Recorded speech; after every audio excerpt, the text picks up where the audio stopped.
QAP Produção, fala galera, Dani Martins na área em mais um episódio aqui do Videocast, os bastidores da produção de eventos comigo. Bom, hoje vou receber um cara aqui, eu acho que ele é um pouco importante, assim, eu tô até com um pouco de vergonha, com um pouquinho de medo, assim, de fazer umas perguntas pra ele, porque, né, enfim, mas tá tudo certo. Edson Dias, mais conhecido como Edson Bolinha. Fundador e diretor da No Limits Eventos, que organiza nada mais, nada menos que o festival, o Experience. Ah, eu falei justamente ao contrário, perguntei pra você antes, né? É um festival. Então deixa, vamos seguir. Produz e organiza o Experience Festival. Ele é formado em engenharia civil, olha que loucura, gente, né? Mas é administrador por natureza, entende muito de administração. São 25 anos já de Experience.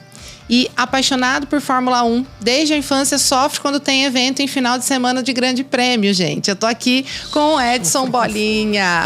Tudo bom, Dani? Bem, e você, Bolinha? Joia, sofro com força quando tem corrida no fim de semana.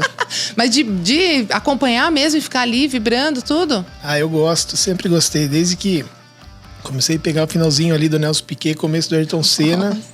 Aí eu sempre acompanhei, mais do que a corrida, assim, o esporte mesmo, né? Uhum. Muita gente fala, quando o Senna morreu eu deixei de assistir, mas eu sempre gostei do esporte como um todo ali, a engenharia do carro, né? Toda essa... como é que eles chamam? De paddock, né? O paddock. Acompanha treino, vê tempo, como que tá o desenvolvimento durante a pré-temporada, sempre gostei. Legal. E como bastidor mesmo, não como piloto em si, né? Nunca pensou em correr, ou já? Olha, eu, mesmo pesadinho, eu dou trabalho pra turma quando eu ando de kart. Jura? Que legal. A turma não põe lastro, mas eu empurro a turma na pista. Tá vendo? A gente descobre, além dos bastidores de eventos, né? As questões aí de hobbies, né? São, que a gente nem imagina, né? Eu não tenho nada assim de diferente pra fazer de hobby, mas tudo bem. É só trabalho mesmo. Mas enfim, Bolinha, o Bolinha, acho que o primeiro de tudo, né? Agradecer a Paty por ter nos conectado, né? A Paty Flose, lá de Sorocaba. O Bolinha também é de Sorocaba, né? O festival acontece ali em Itu. E a Paty nos conectou. A Paty foi minha aluna, né? A Paty fez meu curso já 2 vezes. Ela fez em Campinas, depois foi em São Paulo fazer de novo. E eu falo, os meus alunos têm, assim, muita importância na minha vida, porque eles me conectam o tempo todo com pessoas, né? E me ajudam, assim, de maneiras que eu nem imagino, né? E a Paty nos conectou.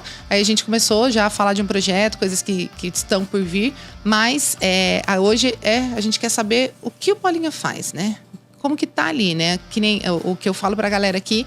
O lema do Videocast, Bolinha, é conteúdo relevante, mas acima de tudo, boas histórias. Então, você vai ter que me contar umas histórias boas aí. Não só essas coisinhas bonitinhas, tal. Conta, mas não precisa contar o que mais tem é desgraça.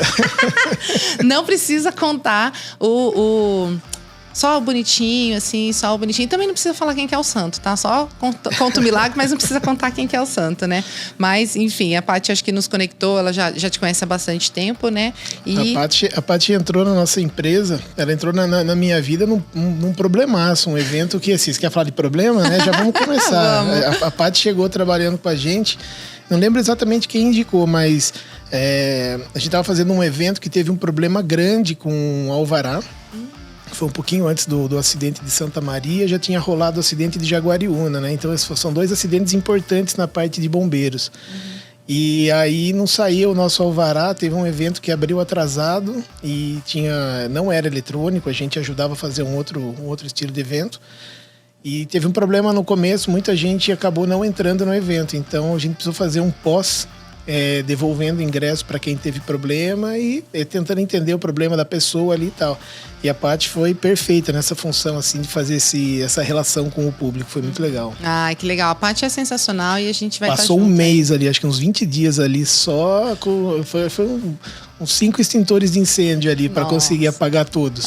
E ela é boa, né? Muito. Ela tem ali uma execução perfeita. Eu gosto bastante do trabalho dela. Beijo, Paty. Obrigada, viu, por essa conexão aqui. Ela viria hoje, mas tá tão correndo, né? Fazendo um monte de eventos, fazendo bem feito lá. Sim. E me fala, esse pós-pandemia, depois desse boom todo, fala um pouquinho, não tem como a gente tá nesse momento e não falar. Como que foi pro festival? Foram 2 anos. Ficou 2 anos sem fazer mesmo? Ficou só 31 meses. 31 meses, exatos. 2 anos e meio, né? Um pouquinho mais de 2 anos e meio sem o evento. O último tinha sido foi em setembro de 2019. Uhum. Aí a gente tava já com o line-up pronto e alguns artistas pagos para setembro de 2020. Cancelou. Aí seria 1º de maio de 2021, cancelou. Depois seria setembro de 2021, cancelou. E aí nós conseguimos realizar agora em abril de 2022. Praticamente 31 meses e 3 dias, para ser mais... Porque essas coisas marcantes a gente marca dia e hora até, né? Então, 31 meses aí sem eventos. E para você no administrativo, né? Trabalhando tudo isso, a gente vai falar um pouquinho depois também de análise de risco. Não deve ter sido fácil, né? Ficar marcando, remarcando. Assim... A parte financeira sofre muito, né? Apesar que nós já trabalhávamos nesse formato que a pandemia trouxe do home office, a gente já trabalhava desde 2013 nesse formato. Então, essa transição para a gente, ela praticamente não existiu, né? Porém, antes da pandemia, eu já estava com saudade de escritório, porque a gente já teve escritório grande, assim, com quase 40 pessoas trabalhando. Nossa. Tinha agência de DJ, tinha distribuidora, tinha gravadora, tinha um monte de coisa, empresa de som e luz e tal. Aí depois a gente ficou só no foco dos eventos mesmo e ficamos nesse formato do home office. E eu senti muito... achei que a gente perdeu muita criatividade ficando longe, né? Então, durante a pandemia, o pessoal falava, não, esse home office veio para ficar. Eu falei, calma, gente, eu faço isso desde 2013, tem seus prós e seus contras. E essa perda de conexão, de você estar ali no... eu falo, existe aquele papo de cafezinho, né? Um funcionário sai para ir no banheiro para tomar o café, o outro que desceu para tomar o café antes de ir no banheiro, eles se encontram e ali geralmente surgem boas ideias. Sim, né? Então a gente já estava para voltar a ter escritório quando veio a pandemia. Então a gente só continuou. E eu acho que o mais difícil mesmo para nós de eventos durante a pandemia, uma empresa um pouco mais antiga, então tinha uma retaguarda um pouco melhor. A gente teve muitos amigos que sofreram muito durante a pandemia, tivemos suicídios durante a pandemia, né? Eu acho que o maior mesmo era a parte emocional mesmo, né? Você fica ali naquela ansiedade. Como eu tenho muito tempo de estrada, tenho uma boa relação com muita gente do mercado, assim, a gente acaba fazendo amizade com pessoas que a gente gosta, né, no setor. Tem gente que a gente só trabalha estreitamente ali no profissional, mas tem pessoas que estendem pro pessoal, ter amizade, né? E por esse tempo de estrada, muita gente ligando, achando que, assim, a gente teria a resposta mágica, né? A resposta de 1 milhão e muita problema mesmo, né? A gente acaba se envolvendo com um monte de gente sem problema. Acho que, então, para mim, durante a pandemia, teve uma parte que foi difícil, foi muita gente ligando com necessidade, como que a gente podia ajudar essas pessoas de alguma forma, assim, mas gente que não tinha dinheiro para botar comida em casa, não sabia fazer outra coisa da vida. Aí teve uma coisa também, né, que trouxe a pandemia. Muita gente conseguiu se encontrar em outras coisas e não voltou para o mercado agora. Quando a gente foi fazer a edição agora de abril, a maioria, assim, dos pontos-chave do evento, a gente conseguiu manter os mesmos produtores. A Paty foi uma que não quis se envolver diretamente nessa parte do evento. Ela queria mudar um pouco de algumas coisas que aconteceram com ela durante a pandemia e tal. Ela e o marido ficaram bem ruins. Bem ruins, exatamente. Então ela foi uma das pessoas, né? E aí acaba mexendo um pouco, mas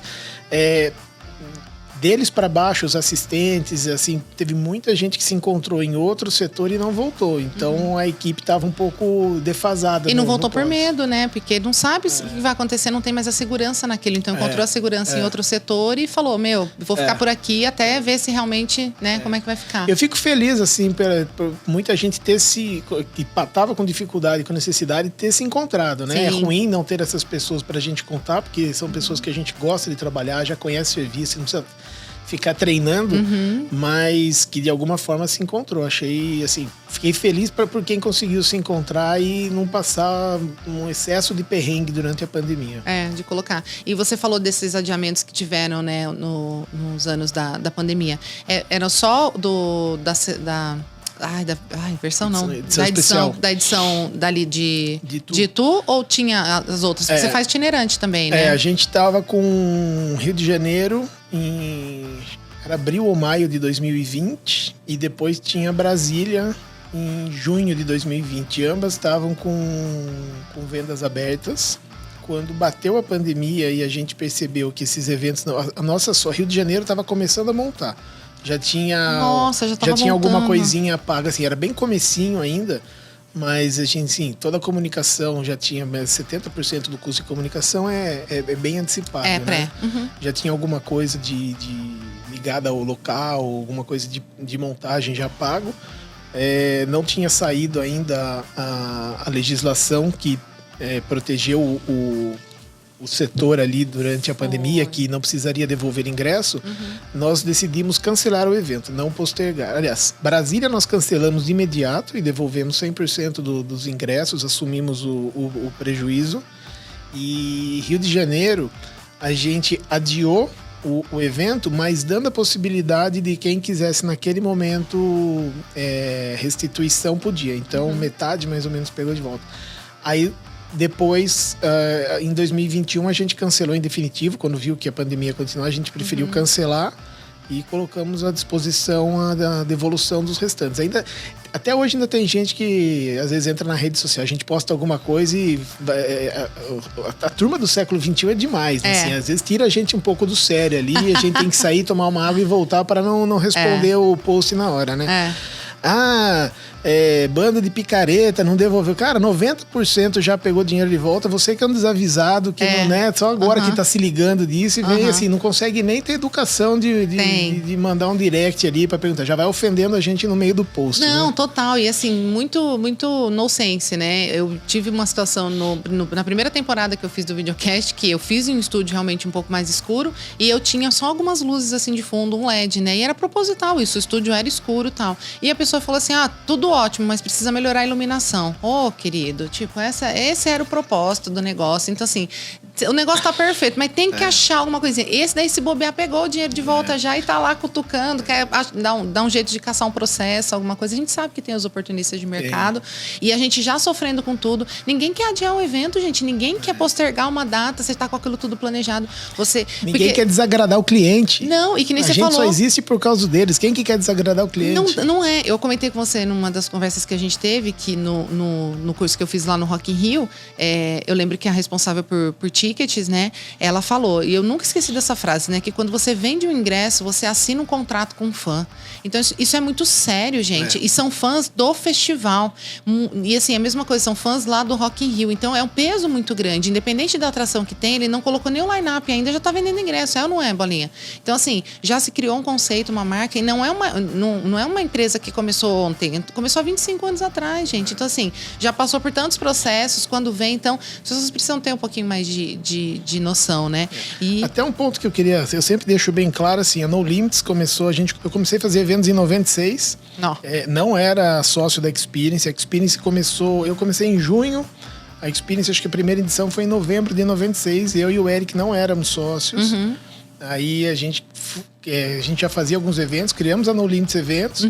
Em 98, ou 99, não lembro a data exata, se foi 98 ou 99, nós fizemos uma edição da Experience em Sorocaba e a partir de então que a gente entrou no evento. Colocou, né? Que tem os fundadores, depois vocês vieram para pegar. Logo na sequência. Na sequência. E quantas cidades vocês já fizeram, Bolinha? Vixe, precisaria parar para contar, hein?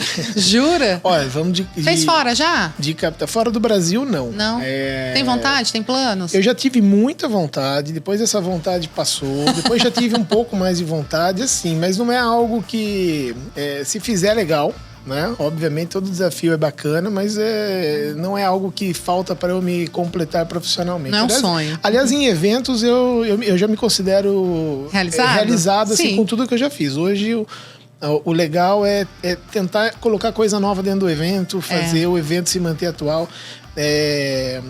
Assim, às vezes as pessoas olham pra gente, né? Tá com 25, 26 anos de estrada. Agora, semana passada que eu completei 26 anos de evento. Foi em junho de 96, então agora completou 26 anos, né? E aí parece que hoje tudo é fácil, né? Que as coisas elas acontecem assim por passe de mágica só porque nós estamos há 26 anos no mercado. E aí tem novas dificuldades. Você encurta caminho para algumas coisas que a gente tem muita experiência, mas se manter atualizado acaba sendo muito mais complicado, né? Porque eu tô com 47, para eu me conectar com o cara de 18, de 20, é uma diferença muito grande de estilo de viver, né? Sim. Às vezes eu nem concordo com o que ele pensa, né? Então é uma... E no estilo do festival em si é muito específico, né? São tribos, né? Sei lá. Já, assim, hoje é bem misturado. A Experience, desde o começo, ela sempre foi muito A a Z, sabe? Jura? Sempre foi de A a Z. Você tem desde o cara que vai de de ônibus, de excursão, juntando a moedinha ali entre ingresso e uma água e pagar o ônibus, até gente que chega de helicóptero no evento. Você tem, sempre foi de A a Z, sempre conviveram muito bem, né? Tirando pessoas que já estão ali com má intenção, mas no geral, assim, sempre conviveram muito bem, sem briga, todo mundo se relaciona muito bem. Que é uma coisa legal, né? Sim. É um democrático que realmente funciona, né? Que ele exclui. Obviamente tem setores e setores do evento que dá para ter um pouco mais disso ou daquilo, mas no geral as pessoas convivem bem. Legal. Você comentou de um outro evento, você comentou até que a Paty te ajudou com essa questão do alvará. Que outros você já fez? Que segmento que era? Quando eu comecei a fazer, a gente fazia assim, eu comecei fazendo evento na faculdade, né? Eu fazia engenharia civil, e tinha civil e elétrica. Existia um racha na faculdade, tipo Palmeiras e Corinthians, assim, sabe? Briga de torcida. Com a civil e elétrica?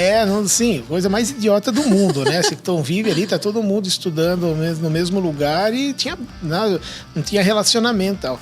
E eu já gostava de balada, né? Eu sempre, assim, desde os meus 17 anos eu comecei a frequentar à noite e tal. E eu era meio pop na cidade, sabe? Assim, conhecia muita gente, tinha muitos amigos. Você é natural de Sorocaba? Natural. Tinha muitos amigos que também gostavam da balada. Então, quando juntavam, eu e mais uns 4, a gente conhecia mais da metade da cidade, né? E quando eu fui pra engenharia, chegou no momento que precisava falar de formatura. E não dava para fazer, não tinha quórum para fazer isolado civil ou elétrica. Não, assim, eu entrei em 48 e formamos em 8, né? Então, direto. Aí você tem mais os que repetiram de ano, juntava ali, sei lá, dava 20 de uma turma, 20 da outra. Não dá para você fazer uma formatura com. Então 40 já dá alguma coisinha, né? E precisava de alguém que conversasse com a elétrica. Eu era o único que que tinha bom relacionamento na elétrica, porque tinha alguns amigos lá. Então, para mim, né, nunca tive essa coisa da bagunça. E aí eu fui fazer... eu tava um dia numa boate lá e um cara que tinha sido gerente de um clube que eu frequentava na infância, estava de gerente da boate e falou, vamos fazer um evento aqui, né? Assim começou a minha carreira lá. Qual que tinha sido sua pergunta? Porque eu emendei nisso daí? E eu esqueci. Porque não estava aqui, foi alguma coisa que você falou. Qual foi? Então, aí nessa época, rolava assim, tava começando as 7 melhores da Jovem Pan, começou antigo, então tava começando, tava no CD1 das 7 melhores da Jovem Pan. E aí eu gostava a gente chamava de poperô, né, na época, esse tipo de música, tipo, né? Poperô, eu lembro. Aí eu comecei fazendo de tudo. O Eric veio estudar na PUC também, começou. Vocês já eram amigos? Vocês já se conheciam? Primos. Sério? Eu não sabia. Edson Dias e Eric Dias. Meu pai foi sócio do pai dele a vida inteira também. Eu sou sócio dele há 23 anos, 24. Eu comecei um pouquinho antes dele fazer eventos, e logo depois a gente já começou a fazer junto. É o Pink e o cérebro. Aí a gente, assim, ele começou fazendo uma festa fantasia num clube da cidade, eu fazia esses eventos da formatura, né, da faculdade e tal, e não tinha assim, um perfil de evento. Só que aí ele veio estudar em São Paulo e teve contato com a música eletrônica, foi algo que a gente gostou, né, assim, agradou muito o gosto, e a gente começou, mas numa época que não tinha nada. Aí conhecemos a Experience, levamos para Sorocaba, e aí a gente sentiu que esse segmento ia crescer, né? Acho que a pergunta que nós ouvimos por uns 10 anos é quando que a gente achava que essa moda ia acabar. Essa moda tá aí já há 20 e tantos anos, né? Nesse meio do caminho, a gente chegou a fazer 5 anos de rodeio lá em Itu, tudo a ver, né? Que foi quando eu conheci a Paty. Assim, a gente fazia eventos lá, tinha um evento que estava começando e acabou rolando lá da gente fazer por um período de tempo juntos, mas assim, o nosso foco sempre foi música eletrônica. E aí a gente já teve outras marcas de eventos que ao longo do caminho, assim, ficaram ao longo do caminho, mas a gente tinha a Orbital, que também era uma festa de música eletrônica. Tinha o Groove Attack, que era um projeto de eletrônico indoor, que a gente fez bastante tempo também. O Chemical Music Festival no Rio de Janeiro, a gente fez por bastante tempo com o Claudinho do RMC, a gente fez lá bastante tempo. Legal. Aí depois tiveram eventos assim de artistas que a gente chama de oportunidade, né? Então David Guetta estava bombando, a gente fez vários eventos do Guetta, fizemos do Hardwell, fizemos do Armin. O eletrônico tá na veia, assim, né? O eletrônico é o que a gente mais fez ao longo da o seu estilo de música, né? É o que bate ali, que faz levar. E me fala, por que Itu? Porque é perto de Sorocaba? Ou por causa do espaço? Assim... Quantos anos já em Itu? Estamos no Maeda desde 2004. Já vai... Daqui 2 anos a gente completa 20 anos de Maeda. De Maeda. Né? Nós começamos lá, né? Os primeiros eventos que tiveram já lá foi lá, nós já. Que fizemos, né? Maeda, assim, obviamente a proximidade, mas não só por ser Sorocaba, é proximidade com São Paulo. Tá no meio, né? É uma cidade que eu chamo de cidade simpática. Eu morei lá, eu amo aquela cidade. Não tem rejeição. Quando você fala Itu, qualquer pessoa conhece e não existe rejeição, existe já uma coisa um pouco ligada ao turismo, assim, ela tem uma pegada turística. Mas principalmente tinha um espaço que era adequado, né? Porque a gente fazia 20 horas, 21 horas seguidas de evento, chegou a ter quase 24 horas de evento. Então você imagina aquela música para quem mora perto, em 24 horas você incomoda. Ali é propício, Então ali, assim, tá próximo da rodovia. Para quem sai de São Paulo, que é 45% do nosso público da capital, é fácil o acesso. Para quem vem de Campinas é fácil, quem vem de Sorocaba é fácil, tá perto do aeroporto. A estrada para dentro da fazenda ela é boa, tem área de estacionamento, tem essa ligação com a natureza. A topografia não é 100% plana, mas não é uma queda brusca. Então, assim, é difícil você encontrar um conjunto. Tem outros lugares, mas... Como foi tendo muito evento lá, né? Teve o SW1 em 2011, teve o Tomorrowland em 2014. Foi lá também. Todo mundo que chega faz alguma obra de melhoria. Então, ano a ano, o espaço melhora.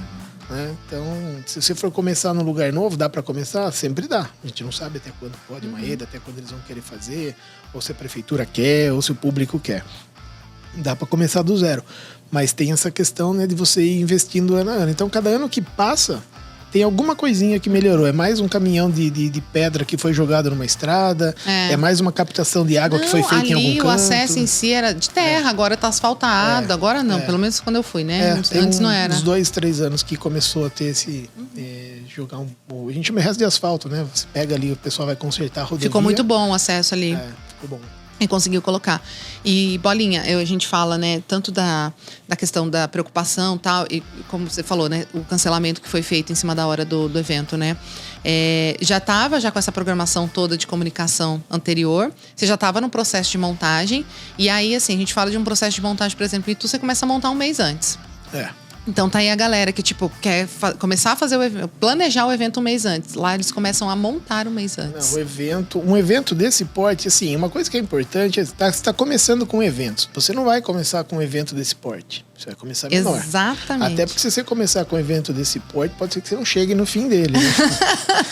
O nível de problemas que você tem. Então você tem que ir ganhando, né? Sim, vai começa devagar, gente. Né? Olha lá atrás. Não queima a largada, que senão a gente se dá o passo maior que a perna e dá distensão na perna, né? Então, assim... mas um evento desse, ele começa a ser planejado o ano seguinte, antes de você fazer o do ano. Quando tá faltando um mês, você já sabe, puta, tal coisa podia ter sido feito diferente na comunicação. Ou tal artista teria repercutido melhor. Tal coisa no processo de venda, a gente podia ter feito isso na vida. Então você já começa a identificar coisas que você vai melhorar. Sim.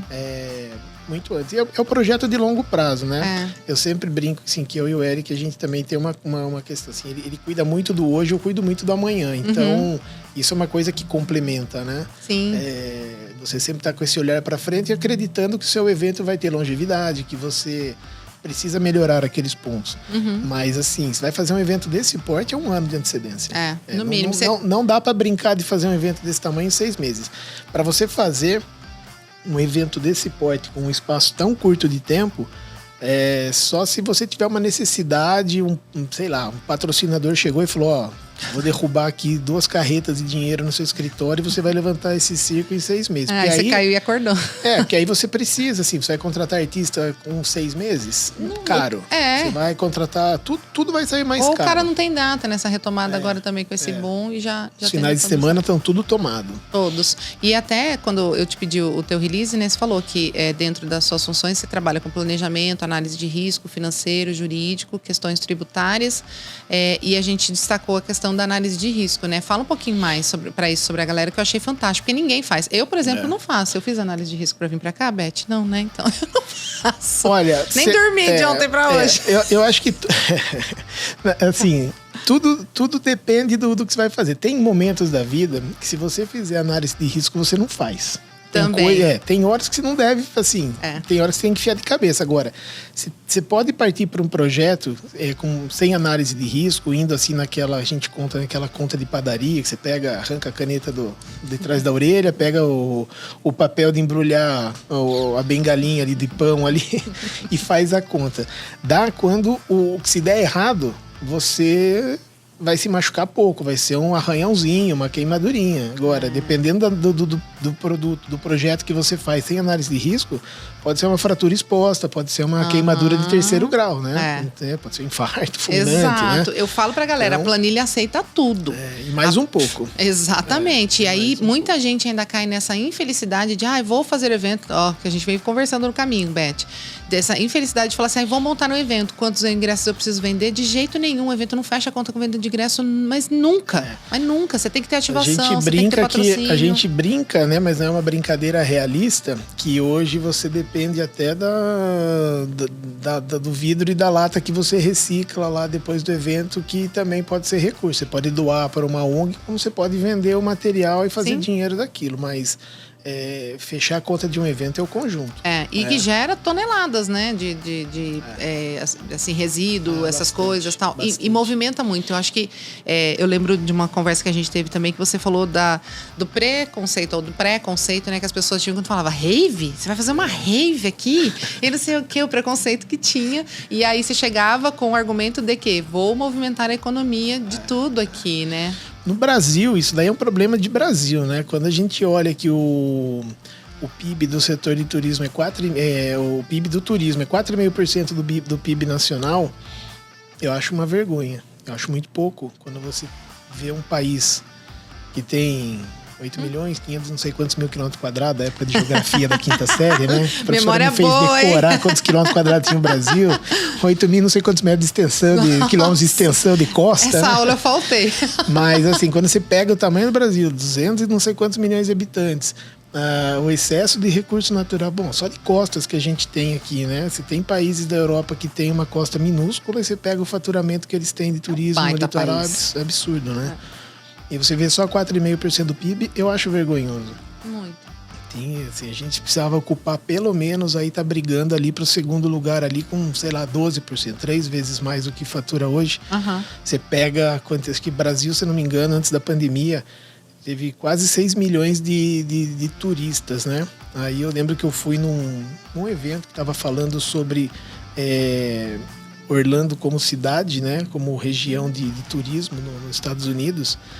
E eu lembro que tinha ido para lá, o aeroporto era fenomenal, tudo funcionando e tal, e eles iam fazer um investimento, se não me engano, na época de 3 bilhões de dólares em 2018, para ficar pronto em 2022. Não sei como ficou durante a pandemia, o que mudou. Eu falei, nossa, eles vão fazer 3 bilhões de dólares de investimento no aeroporto e tal, porque eles queriam subir de 63 milhões de turistas ano para 80. Nossa. E a gente tem 6 milhões de turistas ano no Brasil, né? Então...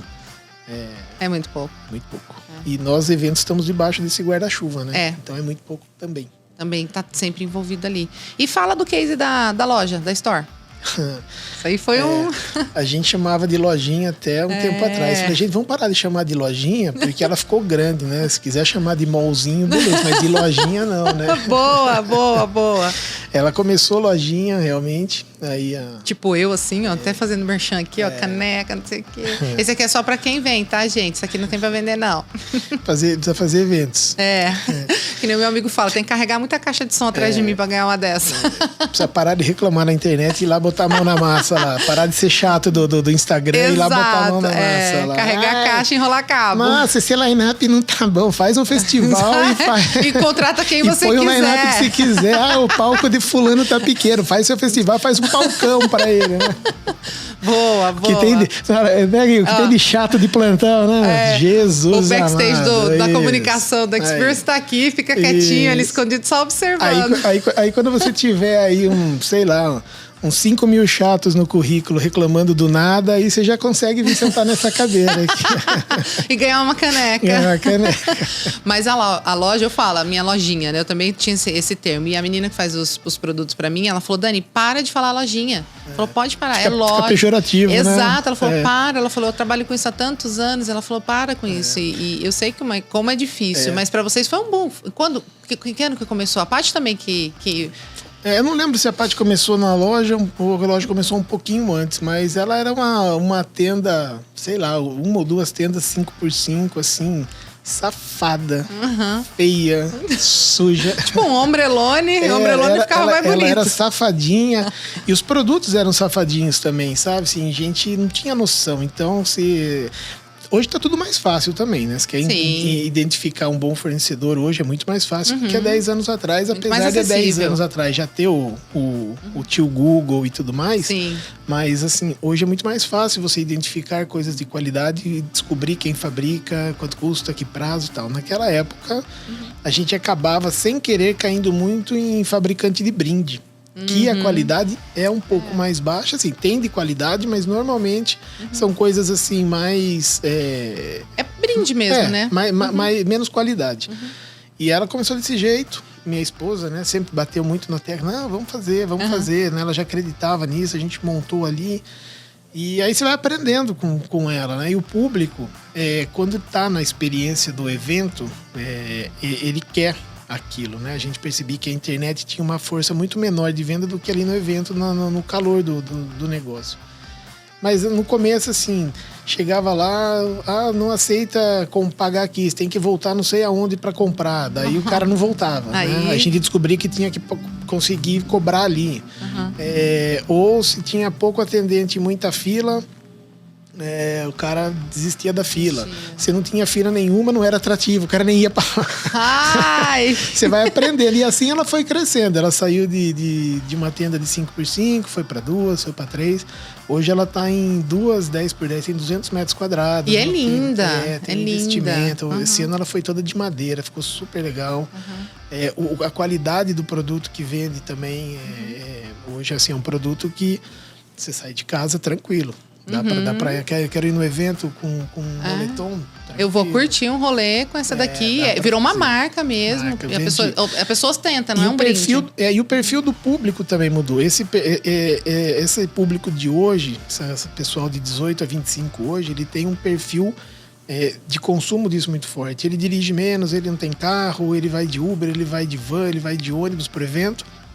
Ele acaba tendo um custo menor de logística, mas ele acaba gastando mais na loja, mais na praça de alimentação. Ele curte outras coisas dentro do evento que o pessoal que a gente chama 35 mais, 40 mais, que é de outra geração, que ainda tem o carro, aí ele não dá muita bola para isso, porque é uma mudança de perfil, né? Para mim, uma coisa que ficou muito clara nessa pandemia, nessa mudança de perfil do público, foi meu filho, né? Tenho um casalzinho, a menina tem 9, o menino tem 12, e aí ele começou a jogar game durante a pandemia, né? Porque, assim, fazer o que com o filho Free durante Fire, a pandemia, né? E aí a briga do Free Fire e Fortnite. Ele foi pro tal do Fortnite. Um dia ele chegou lá e falou assim, pai, entrou uma skin em promoção, né? Falei, entrou uma skin em promoção, aperta a tecla SAP aí, porque do que você tá falando? Como assim, do que você tá falando? Tô falando do game e tal. Bacana. E aí, né, aquele famoso, na volta a gente passa, né? No shopping com a mãe, que a mãe saía pela porta do fundo e não passava de novo. Na nossa época era um cartucho mesmo, não tinha esse negócio de skin, não. E aí, filha, a gente vê. Eu fui enrolando um dia, 2, 3, 5, aí chegou um dia lá, skin, né? Eu falei, me fala mais dessa skin, que o jogo tem que dar um tiro, machadada, entra aqui, quebra ali, se protege e tal. Me conta que poder que essa skin te dá extra, o que ela vai te fazer Não dá poder nenhum, ela só é legal de jogar, né? Eu fiquei, porra, que porra é essa, né, meu? De skin. Não faz nada e quer gastar dinheiro com um negócio que não faz nada. Aí fui falar com o Eric, né, sobre isso, né? Falei, cara, seu filho ainda não tá nessa fase ainda, ele tem um menininho também pequeno e tal. Aí eu fui entender que, assim, é uma mudança de perfil. Isso é legal pra eles. Aí eu falo, nossa, jamais gastaria dinheiro com isso, Né? Um negócio assim, puta, mas quem ficar jogando só pra você ser diferente no jogo, mas ele não te dá... Pelo menos a que ele queria comprar, não dava um tiro a mais, uma machadada a mais, não dava nada, sabe? E aí você vai entendendo o perfil do cliente. Então, resumindo da loja, nós temos um perfil de cliente hoje que gasta muito mais na loja do evento. Que legal. Né? E algo que começou pequeno, entre aspas, subestimado ali, hoje é uma bela fatia do festival, né? O estacionamento vai muito menos carro. Né? Sei lá, 15 anos atrás a gente fazia, 15, 20 anos a gente fazia uma média de 3 pessoas por carro, na média. Hoje é média de 7. Fala, pô, mas não cabe 7 no carro. Não, é que não vai. É que não vai. Não vai. O pessoal vai de ônibus. E vocês diminuíram o estacionamento? Porque o estacionamento lá é grande. Não, porque o evento foi crescendo, né? Ah, então, entendi. Assim, você não diminui o número de carro, mas aumenta o número de pessoas no evento. Qual foi o número esse ano? De carros? Não, de carros e público. Público deu 20 e poucas mil pessoas. Uau. Foi um pouco abaixo de 2019, que tinha dado quase 30. Eu achei que a base da pirâmide financeira sentiu um pouco... É que vocês pegaram o final de semana do feriadão também, do carnaval. Eu achei que foi perfil mesmo, porque o número de carros foi o mesmo, mas o número de ônibus diminuiu. Então, entendi. Perfil social mesmo, que eu acho que inflação, pandemia... Pós-medo ainda, tal, aquela coisa. Então a gente acabou, mas a loja, o estacionamento diminuiu a receita e a loja... substituiu a receita. Tá vendo? Acabou complementando isso. Vou pegar uma aguinha. Próximo agora, Curitiba, né? Curitiba, dia 10 de setembro, depois de 6 anos sem eventos. Uma saudade grande de fazer lá, porque é uma praça muito legal. Qual que foi a última vez que foi feito lá?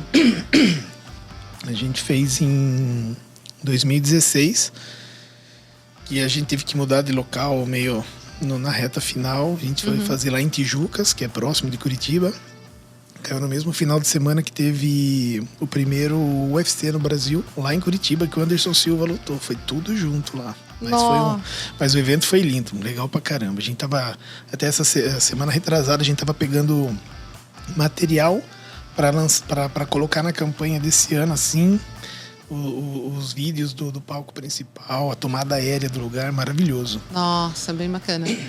E quando a gente fala em levar isso para outro lugar, muda o perfil ou acontece também das pessoas irem atrás, fazer o itinerante, então você percebe que existem pessoas que, onde vai o festival, essas pessoas vão atrás. Você tem muito público de fora, que nem aqui, por exemplo, você tem 45% do público que é de São Paulo, que foi o que você comentou. São Paulo capital. Lá Curitiba, você tem um público mais local ali, Paraná? É assim, é bastante do Paraná. O trance traz uma galera de Santa Catarina que gosta, né? As casas lá não tocam muito. Tem uma casa que toca trance lá, mas é indoor, né? Então quando você tem o open air, a galera gosta, vai. Vai um pouco de gente de São Paulo, sobe um pouquinho do Rio Grande do Sul, mas a massa mesmo é Paraná. Tá. E a capacidade lá? Vocês fazem pra quantos lá? Curitiba?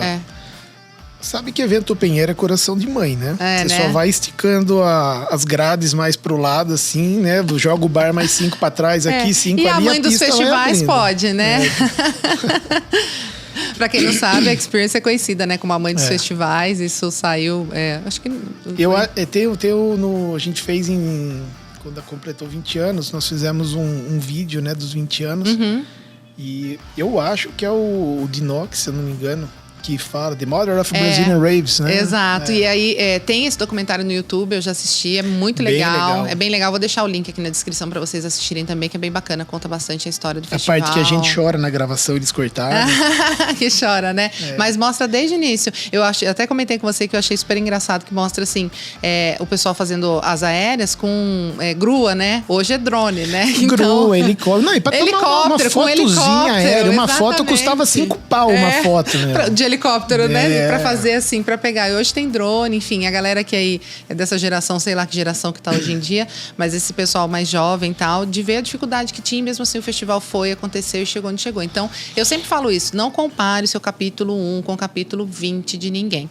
Então, assim, tem que começar pequenininho, vai fazendo degrauzinho por degrauzinho, para as coisas poderem acontecer. Foi assim com Bolinha, foi assim comigo, foi assim com a maioria dos profissionais que ainda sobrevivem, né, a tudo isso que a gente passa, esses altos e baixos, que é uma montanha-russa trabalhar com eventos. E é importante essa questão do degrau por degrau. Às vezes você pode subir 2, 3 degraus de uma vez, mas 10 não.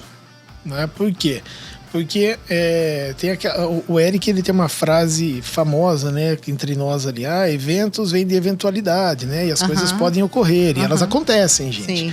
A pergunta que eu mais ouvi, né, porque depois que você passa uma determinada etapa da carreira, que você chega num patamar de reconhecimento, vem entrevistas. E aquela clássica pergunta da entrevista, qual que é o segredo do sucesso dos seus eventos? Gente, o segredo do sucesso ele é super fácil. É que todas as merdas que acontecem durante o evento não cheguem no público. Se as merdas não chegarem no público, seu evento foi um sucesso. Ponto. Exatamente. Porque elas vão acontecer. Você monta uma cidade. Assim, imagina que em 2019 a gente tinha quase 30 mil pessoas. O Brasil tem 5.500 municípios. Eu vou chutar que 80% dos municípios brasileiros não tem 30 mil habitantes. Então você tem uma cidade que tem que chegar, que tem que estacionar, que tem que descer, que tem que se divertir, ali na região que tem que ir ao banheiro. Que não chegam a isso. Tem que comer, tem que descansar, tem que voltar pro estacionamento, o carro tem que estar lá, o ônibus tem que estar lá, a van tem que estar lá, tem um táxi, um Uber, e tem que voltar para casa. Tudo isso é um evento. E aí você tem 15 geradores, você tem uma cidade. Né? Então, vai começar grande? Como que você vai lidar com todas essas situações e os problemas que acontecem, né? E assim, você monta uma cidade para ela funcionar um dia.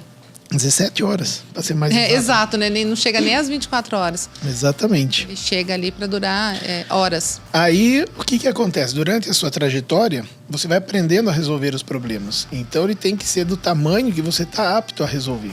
Né? Sensacional. E o que vai te fazer crescer e chegar num patamar legal é a sua capacidade de resolver problema. O que é um bom organizador de eventos? É o cara que tem capacidade de resolver problemas e rápido. Né? Solucionador de problemas sempre. Exatamente. Então, se você tem essa capacidade, você vai ser bem sucedido. Se você não lida bem com um problema, aí melhor estudar outra coisa e trabalhar com outro negócio. Com certeza, não tenho dúvida disso. Tá terminando o nosso tempo, eu vou só bater um ping-pong aqui com você. De bate pronto, não pensa muito não. Vou te fazer maior dificuldade. Hoje estar no caminho certo. Tá sentindo falta de mão de obra qualificada? No Brasil, eu acho que todos os setores sentem falta de mão de obra qualificada, né? A gente vai qualificando, que nem agora eu tô mudando do financeiro. Ela, durante a pandemia, mudou de cidade, casou, teve filho e tá indo para fazer outra coisa. Para você pegar essa pessoa que aprendeu o seu negócio e fazer tudo, que era meu braço direito, e você treinar outra pessoa, eu considero que a pessoa vai estar chegando no que essa a Angélica que está saindo, se ela for bem, vai levar uns 3 anos para ficar igual. Né? Então, ainda assim, é um setor que não, tem mais dificuldade a gente chama de mosca branca, né? Tudo é novo. Hoje menos, né? Sim. Mas tudo é diferente em eventos. Então, para você treinar um funcionário para ele chegar lá, né? Aí se ele vem sem qualificação nenhuma, aí fica mais difícil ainda. É bem mais complicado. E projetos futuros? Novidades? Olha, eu tô muito animado em 2022, sabe? Sim, apesar das dificuldades do retorno, foi um retorno difícil, né, para conseguir fazer, porque o dólar subiu, a concorrência mundial ficou grande, porque tá todo mundo fazendo evento, demanda de artista grande. Eu tô bem animado porque vem pela frente, a gente tá com bastante projeto novo, que já para 2023 assim tem bastante coisa nova para acontecer. E é legal, né? Porque a gente se sente jovenzinho de novo, né? Assim, começando coisas novas, é gostoso. Né? É uma energia boa. E, se Deus quiser, estarei em um desses projetos aí futuros também. Eu, Paty e Ju. A gente vai fazer um trio ali incrível. Se Deus quiser, se der tudo certo, a gente... Welcome. Né? Thank you. Bolinha, obrigada pelo seu tempo. Nem parece que a gente ficou aqui 1 hora batendo papo. Deu. Você jura? Juro. Já estourou aqui, ó. Mas obrigada por ter vindo. Nossa, eu agradeço o convite. Super feliz. Acho que vale a gente depois... Nossa, vamos estar de novo, vamos falar de novos projetos quando tiver as novidades e tal. Fica o convite aqui pro Eric também, que se quiser falar um pouquinho. Alguém mais do time que tiver interesse em vir, bater papo, falar um pouquinho mais de bastidores. Eu acho que a gente contribui bastante para o nosso mercado, pro crescimento realmente e qualificação da mão de obra. Importantíssimo. Né? Assim, a gente gosta de... Assim, deixar legado, né? Eu Sim. acho que é bacana, assim, a gente poder deixar algo importante para muitas pessoas que falam, nossa, consegui tal coisa porque tal pessoa deu um empurrão, né? Então Sim. acho que é legal isso. E a gente sempre que se encontra, seja via call ou presencialmente, a gente emenda na conversa que a gente vai ver 3 horas, 4 horas que já passou. Você não fala quase nada. Nem você, né? Fala super pouco, os dois aí dá até briga, um engole o outro, assim, eu falei, gente, como é que vai ser esse podcast, como é que vai ser essa gravação, que é papo, e a gente precisa tem de um que... dia só pra gente. Exatamente. E parabéns pelo seu pelo produto que você tem também de qualificar, né? Porque isso é super Obrigada. Importante, meu. Chega muita gente quer e acha que é brincadeira, né? Tem gente que acha que trabalhar com eventos é trabalhar com festa, gente. Não. Festa é pro cliente, trabalhar com eventos é trabalho. Você não vai se divertir ali, né? Então, não caia nessa enganação. Paulinha, obrigada. Valeu. A gente tá junto. Até a próxima. Até. É isso, galera. Até o próximo episódio. Um abraço e vamos, produção!